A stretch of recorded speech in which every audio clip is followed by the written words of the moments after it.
Good morning. आज के इस लेक्चर में आप सबका वेलकम है। हमने पिछले लेक्चर्स में area of similarity of triangle से रिलेटेड थ्योरम और क्वेश्चंस किए थे। आज फिर मैं उसी से रिलेटेड कुछ और क्वेश्चंस लेकर आई हूँ जो कि आपकी 10th क्लास का 6 चैप्टर की 6.4 एक्सरसाइज में से है। हमने थ्योरम क्या की थी कि area of similarity of triangles theorem क्या कहती है कि अगर दो ट्रायंगल्स सिमिलर हों तो उनके एरियाज की रेशो किसके बराबर होगी, उनकी कॉरेस्पॉन्डिंग साइड्स की रेशो के स्क्वायर के बराबर। यही था। तो अब ये रिजल्ट था। अब इस रिजल्ट को लेकर हमने ये क्वेश्चन सॉल्व करने हैं। तो पहला क्वेश्चन क्या है, कहता है if areas of two similar triangles are equal, मतलब दो सिमिलर ट्रायंगल्स हैं तो हम वो रिजल्ट लगा सकते हैं। पर साथ में उसने एक और चीज हमें दे दी कि उन दो सिमिलर ट्रायंगल्स का एरिया भी क्या आपस में इक्वल है। Prove that they are congruent. अब हमने कॉन्ग्रुएंट प्रूव करना है तो उसके लिए हम सबसे पहले थोड़ी सी डायग्राम बना लें, दो ट्रायंगल्स बना लें। चाहे आप ट्रायंगल्स ना भी बनाए पर फिर भी जब ट्रायंगल्स बना लेते हैं तो थोड़ा सा इजी हो जाता है, इसलिए हम ट्रायंगल्स बनाते हैं। तो इसीलिए मैथ में दो ट्रायंगल्स, क्योंकि दो सिमिलर ट्रायंगल्स की बात की गई है तो हम दो ट्रायंगल्स बनाने लगे हैं। तो ये बन गए दो ट्रायंगल्स। पहले का नाम कुछ भी रख लिया ABC, दूसरे का मैंने रख लिया DEF। अब ये दो ट्रायंगल्स हैं, उन्होंने कहा है सिमिलर भी हैं। तो पहली कंडीशन दी हुई है कि ABC is similar to triangle DEF। दूसरी क्या चीज दी है कि एरिया इन दोनों ट्रायंगल्स का क्या है, इक्वल है। तो लिख लेंगे area triangle ABC is equals to area triangle DEF। ये गिवन है। अब प्रूव करना है हमने। टू प्रूव क्या है, ये गिवन है हमारे पास। तो टू प्रूव क्या करना है हमने कि triangle ABC is congruent. Congruent का साइन कौन सा, बराबर का निशान और ऊपर इस तरह सिमिलर का निशान। ट्रायंगल DEF, तो ये हमने प्रूव करना है। ठीक है, तो पहले जो हमें दिया हुआ है उसको लेकर चलते हैं प्रूफ। अब एरिया दोनों ट्रायंगल से सिमिलर है तो वहां यहाँ पे हम उसका रिजल्ट एरिया वाला यूज करेंगे, क्योंकि दोनों ट्रायंगल सिमिलर है। तो area of triangle ABC divided by area of triangle DEF is equals to AB square by DF square. ठीक है, कोई भी कॉरेस्पॉन्डिंग साइड ले ली, AC है, AC बाय DF का स्क्वायर। ठीक है, यही था हमारे पास। अब ये दोनों बराबर है तो इसका मतलब area of triangle ABC divided by area of triangle ABC, क्योंकि दोनों सेम है। ठीक है, ये कट हो जाएंगे हमारे पास। तो ये इधर मैंने वैसे का वैसे ही लिख लिया। अब ये तो 1 आ गया, 1 बराबर AC बाय DF का स्क्वायर आ गया। ठीक है, तो इसका मतलब क्या हुआ कि DF का square is equal to AC का स्क्वायर।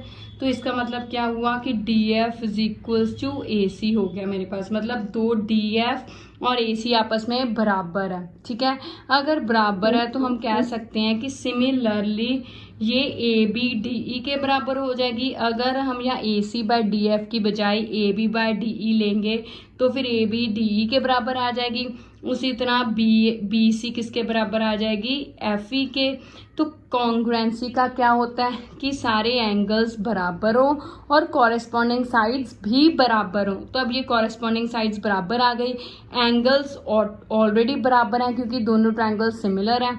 तो इसका मतलब 10 हमने क्या प्रूव कर दिया कि triangle ABC is congruent to triangle DEF। तो यही प्रूव करना था, हो गया, है ना इजी। सिर्फ देखने में हमें लगता होता है कि बहुत मुश्किल है पर एक्चुअल में इजी होता है। ठीक है, अब नेक्स्ट क्वेश्चन देखते हैं क्या है। नेक्स्ट क्वेश्चन कहता है ABC and BDE are two equilateral triangles such that D is mid point of BC। अब इक्विलेटरल ट्रायंगल्स क्या होता है, वो ट्रायंगल्स जिनकी तीनों साइड्स बराबर हो और तीनों एंगल्स क्या हो, बराबर। और तीनों एंगल्स किसके बराबर होते हैं, 60 डिग्री के। तो हम अब एक के अंदर ही दूसरा बताया गया तो हम उसी तरह का बनाने लगी हैं मैं। तो ये देखिए एक ट्रायंगल बना लिया ABC, इसको ऐसे कर लेती हूँ। तो ये मेरे पास एक ट्रायंगल बन गया ABC। अब उसने क्या D पॉइंट BC पर है तो ये रहा D, कहता ABC का और BDE। तो BDE इधर बनेगा तो ये रहा मेरे पास ई का उन्होंने कहीं मेंशन नहीं किया, पर हमने खुद गैस लगाया कि ई यहाँ पे आएगा। अब कहता है ट्रायंगल ए बी सी का एरिया और ट्रायंगल बी डी ई के एरिया की रेशियो हमने बताने कि इन चारों में से कौन सा आंसर है। मल्टीपल चॉइस क्वेश्चन है।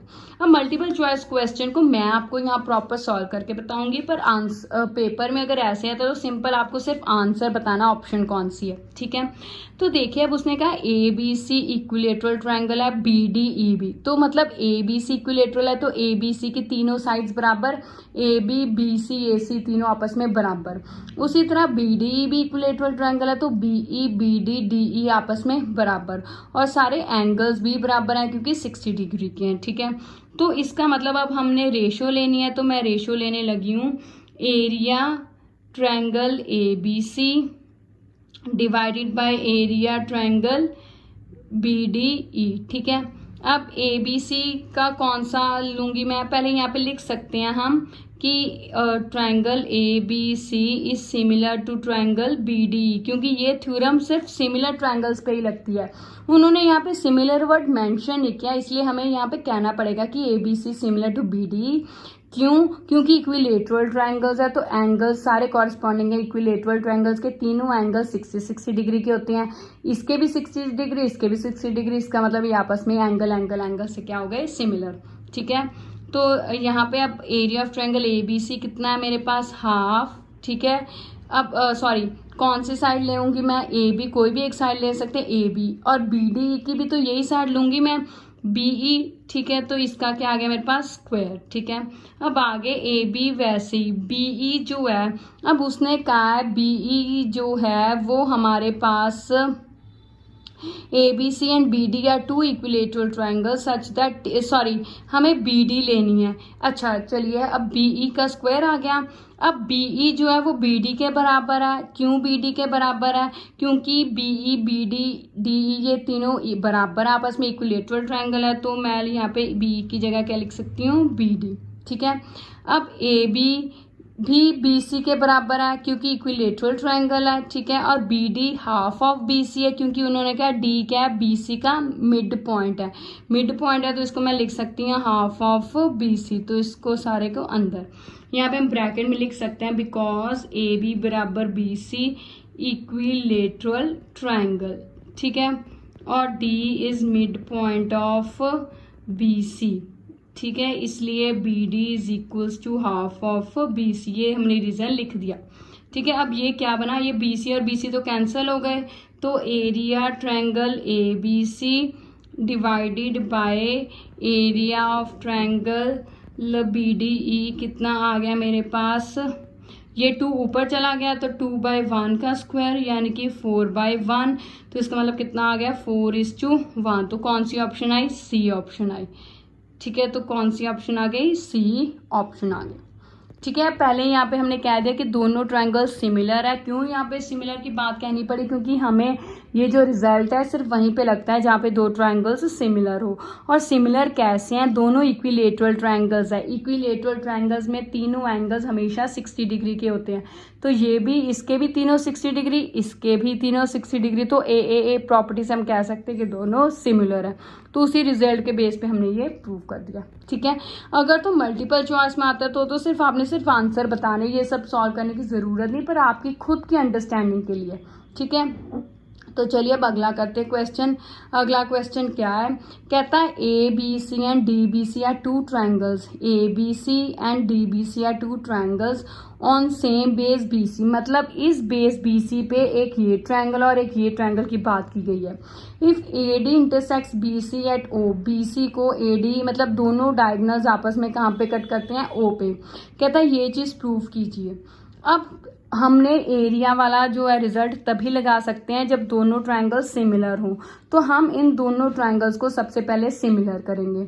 अब सिमिलर करने के लिए हमारे पास ना तो यहाँ पे कोई साइड्स दी है, और अगर मैं साइड्स वाली रेशो ले भी लूँ ना एंगल्स दिए हैं, किसी भी तरह नहीं हो रही, तो हम इसका पुराना तरीका अपनाएंगे। कैसे, लीजिए area of triangle A B C divided by area of triangle B D या डी बी सी, ठीक है।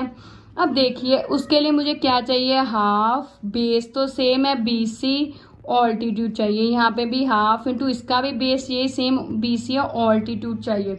तो इसका मतलब हमारा काम यहाँ पे ऑल्टीट्यूड पे आके रुक गया।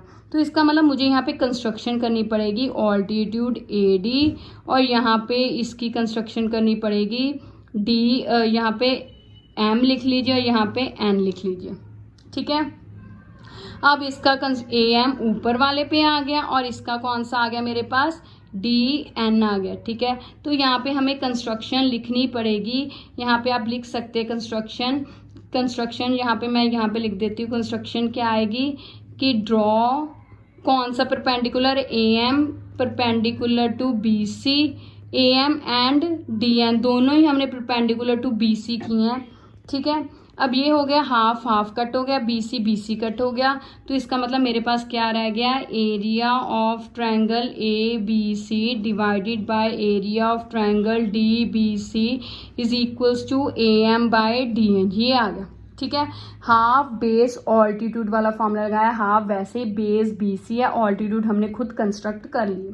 अब मुझे ये तो आ गया, ये AO बाय DO चाहिए, मेरे पास AM बाय DN आया। इसका मतलब मेरा काम है इसको इसके बराबर प्रूव करना। वो कैसे करेंगे, अगर मैं ये दो ट्रायंगल्स को सिमिलर कर दूं तो इनकी साइड्स प्रोपोर्शन में हो जाएंगी, अगर प्रोपोर्शन में हो जाएंगी तो ये इसके बराबर आ जाएगी, क्योंकि AM बाय DN इसकी साइड और AO बाय DO दूसरी साइड। इसका मतलब ये ट्रायंगल ही हमें लेने पड़ेंगे। तो चलिए triangle AOM and triangle DON ले लिए मैंने, ठीक है। अब ये तो परपेंडिकुलर है, तो इसका मतलब M angle is equals to N angle 90 degree, ये तो बराबर ही होंगे। दूसरा एंगल ये मैं अगर लूँ 1 एंड ये रहा 2, तो ये कौन से एंगल्स है, ओपोजिट वाले, वर्टिकली ओपोजिट एंगल्स हैं, तो ये आपस में हमेशा बराबर ही होते हैं। तो ये हो गया। अब एंगल क्राइटेरिया से मेरे पास ये दोनों क्या हो गए, सिमिलर हो गए, सॉरी अकेले सिमिलर हुए हैं। तो अगर सिमिलर हो गए तो इसका मतलब इनकी साइड्स की रेशो क्या होगी, बराबर। तो चलिए अब AM बाय DN आएगा, AM बाय DN, और दूसरी साइड मुझे कौन सी चाहिए, AO DO, तो AO बाय DO ये आ गया।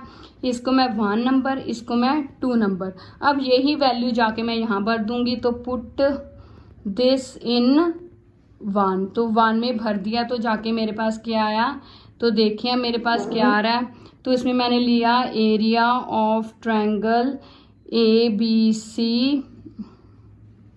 Divided by area of triangle DBC is equals to AM by DN किसके बराबर है, देखिए ये इसके बराबर है, ये आगे इसके बराबर है, तो इसका मतलब ये चीज़ इसके बराबर हो जाएगी। तो क्या आ गया, AO बाय DO, तो यही प्रूव करना था, तो हो गया हैंस प्रूव्ड, ठीक है। तो ये थे कुछ और क्वेश्चंस आपके 6.4 एक्सरसाइज से रिलेटेड। अब इसके साथ आपके 6.4 एक्सरसाइज में से अगर कोई क्वेश्चन आपको नहीं आ रहा तो आप मुझे कमेंट्स में लिख सकते हैं, इसी से रिलेटेड आप और प्रैक्टिस कीजिए। अब अगले लेक्चर में मैं कुछ नया लेकर आऊँगी। Thank you, have a nice day.